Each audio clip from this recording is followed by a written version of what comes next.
Salam, xoş gördük sizləri əziz 4-cü sinif şagirdləri və tarix sinif müəllimləri. Bugün sizinlə 17 may 2025-ci il tarixində keçirilmiş 4-cü sinif üzrə monitorinq testlərinin Azərbaycan dilindən doğru cavablarına baxacağıq. A variantındandır cavablarımız. A variantı. Birinci, üçüncü tapşırıqlar heç bir mətnə aid deyil. Onları müstəqil şəkildə cavablandırın. Verilmiş cümlələrin birində işlənmiş can qoymaq ifadəsinin əvəzinə işlənə bilən ifadəni müəyyən edin. Ata, sən nə edirsən? Bu pulları qazanmaq üçün bir həftə can qoymuşam. Can qoymaq ifadəsini, sən isə onları odda yandırırsan. Can qoymaq, dəridən qabıqdan çıxmaq. Cana doymaq bezmək mənasındadır. Olmaz. Qantərə batmaq. Bu pulları qazanmaq üçün bir həftə qantərə batmışam. 1-3. Baş sındırmaq olmaz. Cavabımız 1-3. B variantı olacaqdır. İkinci sual. Hansı cümlədə məcazi mənada işlənmiş söz vardır? Zağcalar böyük dəstələrlə ağaclarda yuva qururlar. Burada hamısı həqiqi mənada işlənmişdir. Bala çıxardıqları dövrdə zağcalar daha çox işləməli olurlar. İşləmək insana məxsus bir xüsusiyyətdir. Ümumiyyətlə gördüyünüz kimi dırnağın içərisində yazıb. Bəzən məcazi mənalı sözləri fərqləndirmək üçün də biz dırnaqdan istifadə edirik ki, deməli məcazi mənalı sözümüzdür. Düzgün cavabımız B variantı olacaqdır. Yazda yumurtadan çıxaraq qönçə, çiçək və yarpaqlarla qidalanırlar. Quşlar qidalana bilər. Tırtılların bədənləri nazik, uzun küçüklərlə örtülü olur. Hamısı həqiqi mənadadır. Üçüncü test. Mütəxəssislər kimyəvi preparatlar tətbiq etməklə İpək sarıyan kəpənək tırtıllarını məhv etməyi düşünürdülər. Cümləsində işləmiş preparat sözünün mənasını müəyyən edin. Preparat dərman deməkdir. Düzgün cavabımız A variantı olacaqdır. 4-cü 12-ci tapşırıqları mətni oxuyaraq cavablandırın. Mətnimiz Qovaq ağacı mətnidir. Zahid Xəlilin. Mən mətni oxumayacağam. Artıq mətni mən oxumuşam. Birbaşa cavablara keçəcəyik. Uzun bir mətindir, amma çox da qəliz mətin deyil. Mətnin məzmununa və hekayə xəritəsinə əsasən səhvləri müəyyən edin.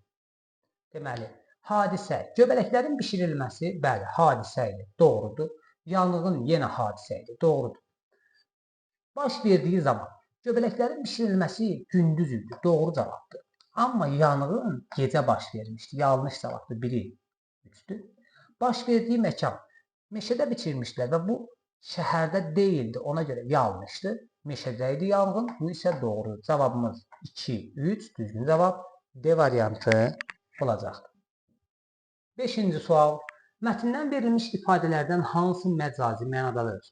Bəzi ağacların yanğında qismən yanması, ağaclar qismən yanmışdı, yəni az yanmışdı, həqiqi mənadır.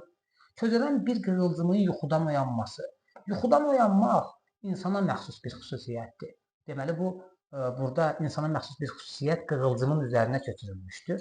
Düzgün cavabımız məcazi mənadır. Qığılcımın yuxudan oyanması məcazi məna B variantı olacaqdır. 6-cı test. Meşədə isə pis bir hadisə oldu deyərkən müəllif nəyi nəzərdə tutur? Uşaqların ocaq daşını meşədə unutmağını, xeyr, güclü külək kəsməyini, xeyr, ağacların kəsilməyini, yanğının baş verməyini. Deməli, meşədə pis bir hadisə oldu. Nəyə görə? Yanğın baş verdi. Düzgün cavabımız D variantı olacaqdır. 7-ci test. Zaura aid doğru fikirləri müəyyən edin. Ocaq daşını tapdı. Ocaq daşını Zaur tapmamışdı. Gəlin baxaq.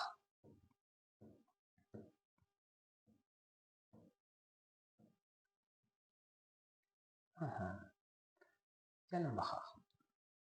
Deməli, doğrusu, deməli, nə idi bu? Ocaq qabı sözünü eşitməmişdilər. Deməli, ocaq, o daş deyil. Təkcə Zaur astadan pıtıldadı. Əla daşdır. O daş deyil. Tural etiraz etdi. Zaur soruşdu. İndi ocaq qabının nə olduğunu görərsiniz deyərək Tural işə girişdi. Tural tapmışdı ocaq daşını. Deməli, Zaur tapmamışdı. Deməli, bir səhvdir.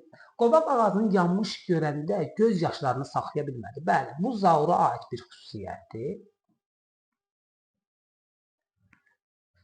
Deməli, budaqları yanmış gövdəsi qapqara idi. İlahi, qovaq ağacı nə vəziyyətə düşmüşdü? Budaqları yanmışdı, gövdəsi qapqara idi. Zaur göz yaşlarını saxlaya bilmədi. Deməli, Biri 2'dir cavabımızın. Biz birləri çıxmışdı. Biri 2-dirsə, biri isə 4-dür. Qobağı nənəsinə oxşatdı. Deyir ki, qobaq nənəmə oxşuyur. Gəlin baxaq.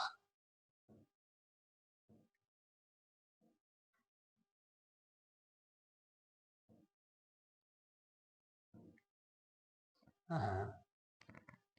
Zaur çiyninə toxunan budaqları kənara tələyib dedi. Bu qobaq ağacı mənim nənəm kimidir. Yemək yeyəndə də məndən uzaqlaşmır. İstəyir ki, axıra kimi yeyir. Düzgün cavab 2, 4.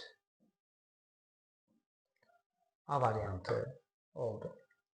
Uşaqlar yaşadıkları bu hadisədən sonra sizcə aşağıdakılardan hansına qərar verəcəklər? Meşəyə yalnız böyüklər də birlikdə gedəcəklər. Xeyr. Meşəyə gedəndə özləri ilə su aparacaqlar. Onun üçün meşədə su ola bilir bildiyimiz kimi. Ocağın söndüyünü əmin olmamış o məkandan uzaqlaşmayacaqlar. Cavabımız C variantı. Çünki ocağın yanğına səbəb olduğunu artıq bildilər. 9-cu tez. Mətnin mövzu və ideyasının doğru verildiyi variantı müəyyən edin. Mövzumuz nədir? Təbiətə qayğı, yanğın söndürənlərin fədakarlığı, dostluq, böyüklərə hörmət. Mövzumuz təbiətə qayğıdır və təbiəti qorumaq hər birimizin borcudur. İdeya da budur. Düzgün cavabımız A variantı. Onlar inanırdılar ki, qobaq yenidən yaşıllaşacaq. 10-cu sual. Fikrini əsaslandırılması hansı variantda doğru verilmişdir? Deməli, ağacın budaqlarını və gövdəsini qara küldən yuyub təmizləyəcəkdilər və ağac özünə gələcək, yaşıllaşacaq. Yuxarı budaqlarında ala-sıra yaşıl yarpaqlar görünürdü. Uşaqlar inanırdılar ki, çoxlu su versələr, o yaşıllaşacaq. Cavabımız B variantı olacaq. 11-ci test. Çərçivədə verilmiş hissəni hansı yarımbaşlıqla adlandırmaq olar? Çərçivədə verilmiş hissəmizdə nə deyir bizə? Baxaq çərçivədə verilmiş hissə. Çərçivədə verilmiş hissə uşaqların qobağı görməsi, onun sonra o yaşayır və yaxud orada yenə var, yenidən yaşıllaşacaq. Deməli, bu fikirlər onun yenidən yaşaması ilə bağlı olan fikirlərdir və biz deyə bilərik ki, o yaşayacaq. Nikbindir də, nikbin, gələcəyə ümidlidir. 12-ci test. Mətnin məzmununa əsasən doğru cavabı seçin. Meşədə yanğın baş verdiyi üçün uşaqlar özlərinin bu yanğına səbəb olma ehtimallarına çox üzüldülər. Bəli. Yanğının söndürülməsində iştirak edərək təsəlli tapdılar. Xeyr. Hərəmiz bir ağac əkək kampaniyası başlatdılar. Belə bir kampaniya yoxdur. Yaşayacağına ümidləri olan ağaca qulluq etdilər. Bəli, qobağa qulluq etdilər. Düzgün cavab 1, 4 A variantı olacaqdır. Asimov və Sofiya, burada isə söhbət insana bənzər robotlardan gedir. Yenə mən mətni oxumayacağım, sualların birbaşa izahına keçəcəyik. 13-cü test. Mətnin məzmununa əsasən hansı fikri söyləmək olar? Robotların zəkası insan ağlından daha üstündür. Mətndə bundan söhbət getmir. Robotlar insanların həyatını asanlaşdırmağa da xidmət edir. Bəli, robotlar insanların deməli, həyatını asanlaşdırmağa xidmət edir. B variantı. Robotların proqramına bütün insani duyğuları köçürmək mövcuddur. Xeyr, sözsüz ki. Robotlar həyatın hər sahəsində insanları əvəz edir. Yenə xeyr. Düzgün cavab B variantı 13-cü testdə. 14. Mətnə əsasən Asimov haqqında yanlış fikri seçin. İnsana bənzər robotdur. Bəli. Yeriyir, qaçır, pilləkəndən çıxa bilir. Yenə bunlar var. Bir dəqiqə. Mətnimizə gələk bir dəqiqə. Asimov insana bənzər robotdur. A variantı. Asimov insan kimi yeriyir, qaçır və pilləkənlə çıxa bilir. B variantındakı olan fikirlərimizdir. Sosial zəkaya malikdir fikri. Bu deməli aid ediləyə Sofiyaya. Gəlin baxaq. Sosial zəkaya malikdir. Deməli, Sofiya sosial zəkaya malik ilk robotdur. Ona görə bildik ki, bu artıq Asimov'a aid edilə bilməz. Düzgün cavabımız C variantı oldu. 15. Sofiya robotu haqqında hansı fikir yanlışdır? İlk insana bənzər robotdur yazıbdır. İlk insana bənzər robot hansıydı? Asimov'du. Baxın, biz yenə mətnimizə qayıdaq. Asimov insana bənzər robotu Honda şirkəti tərəfindən hazırlamış və ilk dəfə 2000-ci ildə təqdim edilmişdir. Cavabımız A variantı olacaqdır. İstehsalına 2017-ci ildə başlayıb Sofia düzdür, müxtəlif duyğuları ifadə edir düzdür. Hanson Robotics şirkətinin məhsuludur. Deməli, yenə bir baxsaq burada. Yazıbdır ki, 17-ci ildə Hanson Robotics adlı başqa bir şirkət tərəfindən istehsal edilmiş Sofia adlı növbəti insana bənzər robot geridə qoydu Asimovun.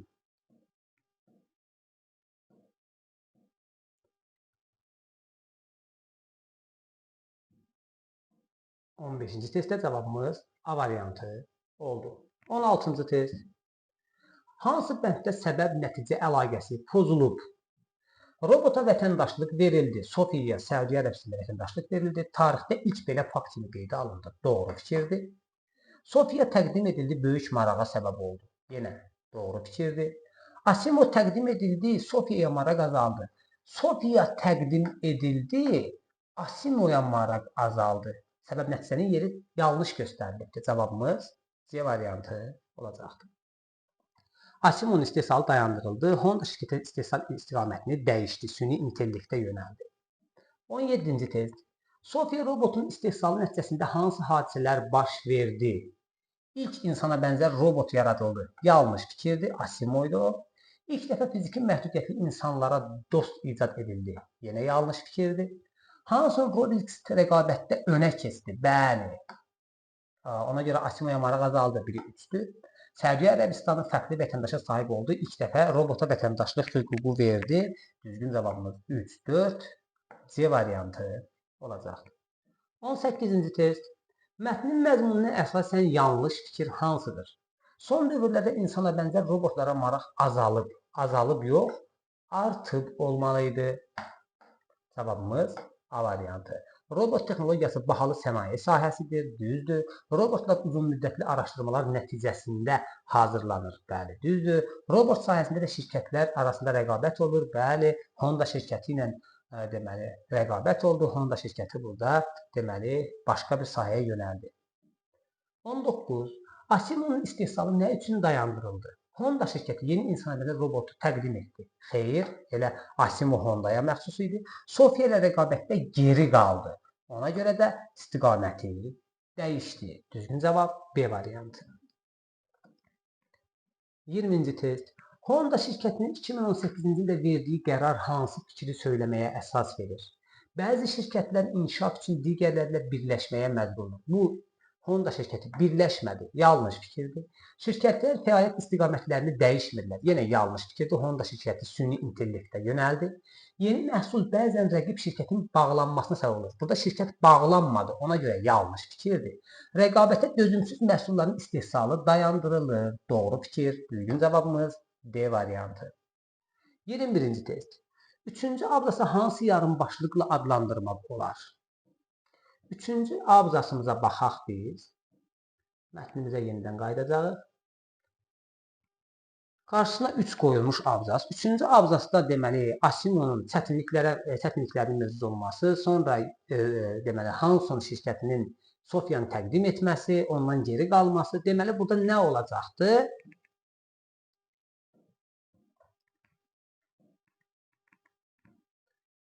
Üçüncü abzas Honda şirkətinin qərarı bu. Dördüncü abzasda artıq dayandırdı Asimovun istehsalını. Asimovun üstün cəhətləri. Xeyr, burada Sofiyanın üstün cəhətlərindən söhbət gedir. Yaşlıların dostu belə bir şey yoxdur. Çətin rəqabət. Artıq Asimov çətin rəqabətlə qarşılaşdı. Sofiya çıxdı bunun qabağına və ona görə də şirkət artıq Asimovunu istehsal etməyi dayandırdı. 22-ci 30-cu tapşırıqları mətni oxuyaraq cavablandırın. Cavab deməli mətnimiz emular, heyvanlar haqqında təbiətlə bağlı bir mətindir. Deməli, biz bu mətni işləyərkən həm verilmiş məlumatlara, həm də şəkildə verilmiş məlumatlara biz baxmalıyıq ki, şəkillər bizim bir sualımızda bizə köməklik göstərəcəkdir. Gəlin, baxaq. Mətni əslən hansı fikir doğrudur? Emullar dünyanın ən böyük quşlarıdır. Xeyr, çünki dəvə quşu bunlardan, deməli, dəvə quşu bunlardan böyüyüdür. Emullar uçmasa çox sürətlə qaça bilirlər. Cavabımız B variantıdır. Burada var idi. Deməli, Emular dəvə quşundan sonra dünyada ən böyük quşdur. Onlar uçmasda güclü ayaqlara sahibdirlər. Çox sürətlə qaçırlar. Cavabımız 22-ci testdə B variantı oldu. Mətndə hansı suala cavab yoxdur? Emular necə qidalanır? Emular otlarla qidalanır. Hansı sürətlə qaçır? Harada yaşayır? Avstraliya. Deməli bunlar yaşayırlar Avstraliyada. Emular nə qədər yaşayır? Gəlin baxaq yenə mətnimizə. Deməli, burada biz şəkilə diqqətlə nəzər yetirsək, burada onların saatda qaçış sürətləri var. 50 kilometr sürətlə qaçırlar.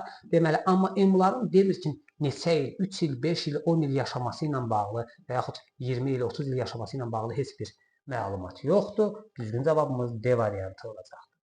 Böyük emu döyüşü hansı səbəbdən baş vermişdir? Deməli, böyük emu döyüşü hansı səbəbdən baş verir? Emular insanlar arasında qorxu və təşviş yaratdığı üçün. Xeyr. Emular əkin sahəsinə ziyan vurduğu üçün. Emular insanlara hücum etdiyi üçün. Emular su mənbələrini çirkləndirdiyi üçün. Emular əkin sahələrinə ziyan vurduğu üçün. Düzgün cavabımız B variantı olacaqdır. 25. Emuların əkin sahələrini tərk etməsinin əsas səbəbi nə idi? Deməli, burada Avstraliyadan 10.000 əskər bir həftə ərzində yalnız 1000 dənə emu öldürdü. Deməli, əsas səbəb nə oldu? Bunlar o müharibəyə görə, belə deyək də, emu müharibəsinə görə yox, bunlar əkin sahələrindəki qida ehtiyatı tükəndi. Ona görə getdilər. Əkin sahələrində emuların qidalanması üçün məhsul qalmamışdı. Ona görə artıq emular əkin sahələrini tərk etdilər. 26-cı test. Avstraliya ordusu döyüşdə emulara nə üçün məğlub oldu? Ordu emuların müdafiə bacarıqlarını görüb döyüşü dayandırdı. Çünki onlar bir həftə ərzində 10.000 əskər 1000 dənə emu öldürdü. Deyək də 10 əskərə bir emu düşür bir həftə ərzində. Ona görə düzgün cavabımız A variantı olacaqdır. 27-ci test. 4-cü ablası hansı yarımbaşlıqla adlandırmaq olar? Deməli, biz nəzər salsaq, 4-cü abzasımız emular bitkilərlə, meyvələrlə və toxumlarla qidalanır. Onlar həmçinin kiçik həşəratları, böcəkləri də yeyə bilirlər. 32-ci ildə Avstraliyada güclü quraqlıq baş verdi. Bu səbəbdən təbiətdə emuların qidalanması, otlar, toxumlar və meyvələr azalmışdı. Həmin il təxminən 20.000 emu əkin sahəsinə hücum etdi və döyüş başlandı. Böyük emu döyüşündən söhbət gedir. Yenə 10.000 əskərin 1000 emunu öldürməsi bir həftə ərzində. Deməli, burada əsas müharibə nə üstündə idi? Qida üstündə idi. Ona görə qida uğrunda mübarizə insanlarla emular arasında. Düzgün cavab C variantı olacaqdır. 28-ci test. Sonuncu abzasının əsas məqsədi nədir? Sonuncu abzasımıza nəzər salsaq, sonuncu abzasımız sürətli, çevik, güclü və ağıllı olan bu quşlar həmişə insanlarda maraq yaradır. Əgər emuları yaxından görmək və müşahidə etmək istəyirsinizsə, Bakı zooparkına gedə bilərsiniz. Deməli, biz nəyə baxacağıq? Oxucuları Bakı zooparkına getməyə məcbur etmək sözü yanlışdır. Emuların bacarıqlarına görə dəvə quşlarının üstün olmasına inandırmaq yanlışdır. Oxucunun maraqlı quş növü haqqında daha çox məlumat əldə etməyə çağırmaq. Yəni, biz Bakı zooparkına gedək, o quşlarla bağlı görək və daha çox məlumatlar əldə edək. İnsanları emuları qorumağa, onlara qayğı ilə yanaşmağa səsləmək demir ki, bunların nəsli tükənmək üzrədir, onları ovlamaq olmaz. Belə bir fikir olmadığına görə C variantı, yəni ki, daha çox məlumat əldə etmək üçün biz Bakı zooparkına üst tuta bilərik. 29. İnsanların təbiət qarşısında gücünün zəif olmasını hansı abzasda başa düşmək olar? Deməli, insanların təbiət qarşısında gücünün zəif olmasını biz yenə 4-cü abzasdan tapa bilərik ki, 4-cü abzasımızın yarı hissəsi yuxarı hissədədir. Deməli, biz burada görə bilərik ki, çünki nəyə görə? Onlar gördülər, emular təklikdə çevik hərəkət və güllədən yayınır, gizlənir, beləliklə yaşını tapıyorlar. Belə müqaviməti gözləməyən ordu məğlubiyyəti qəbul edib döyüşü dayandırır. Düzgün cavabımız 4-cü abzasdır.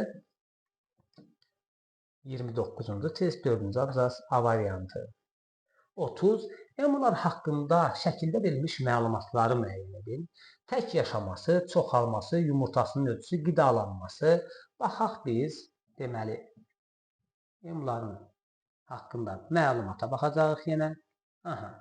Emular, deməli, Adətən tək yaşayır. Yumurtalarının da ölçüsü yenə də verilibdir ki, 800 qramdır. Çəkisi, hündürlüyü 13 sm tünd yaşıl rəngdə.